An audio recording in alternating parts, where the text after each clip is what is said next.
Hi, my name is Adam Whitmer. I'm the founder and host of ComplianceCohort.com. This compliance clip is going to talk about providing the closing disclosure early in the application process. So this week I saw a question that I answered that went sort of like this. It said, is it possible to give a closing disclosure early in the application process, even if we don't have all of our final numbers, so we don't have to worry about delaying our closing?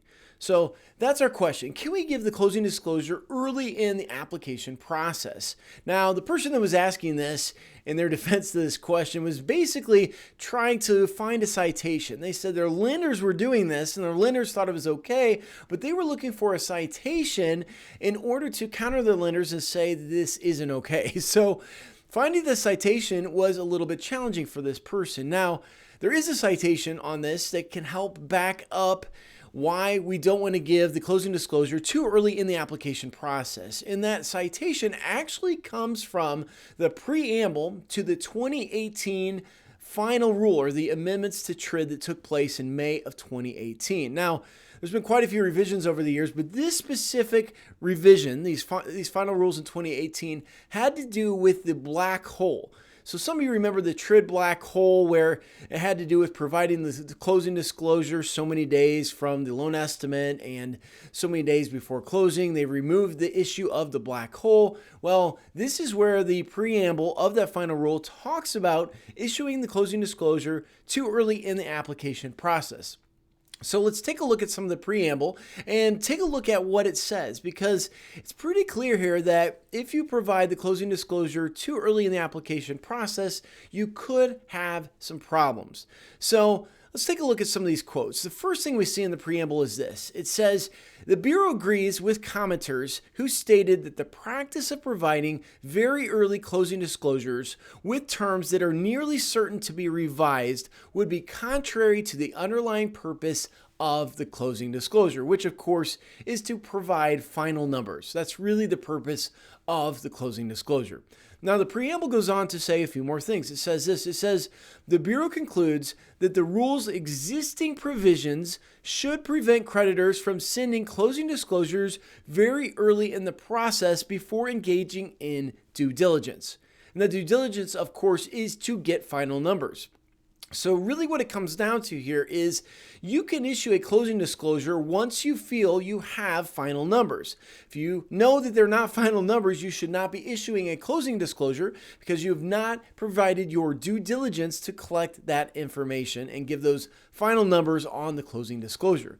Now the preamble goes on and expands on this a little bit more. It says, the Bureau believes the existing closing disclosure accuracy standard already accomplishes that objective of preventing creditors from sending closing disclosures very early in the process before engaging in their due diligence.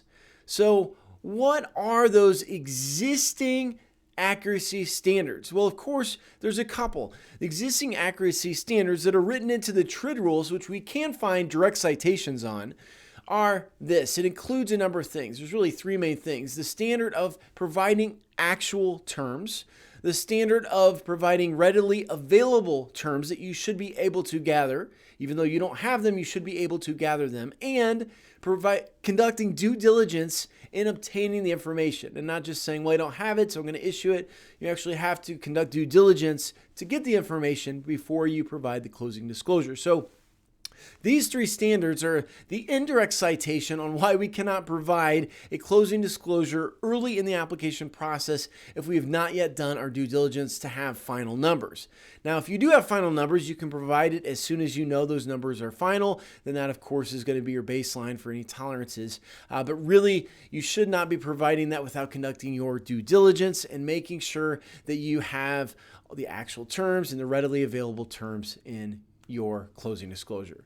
So I hope that answers the question. As you can see, it's not a good idea to provide it too early in the process. We need to make sure we've done our due diligence and are providing the consumer with those final numbers on the closing disclosure. So that's it for this compliance clip. If this is the first time you're watching a compliance clip or this video and you're new to the compliance cohort, take a look at our website. We have a free membership where we have free videos just like this, free articles, and a number of other resources in an absolutely free membership.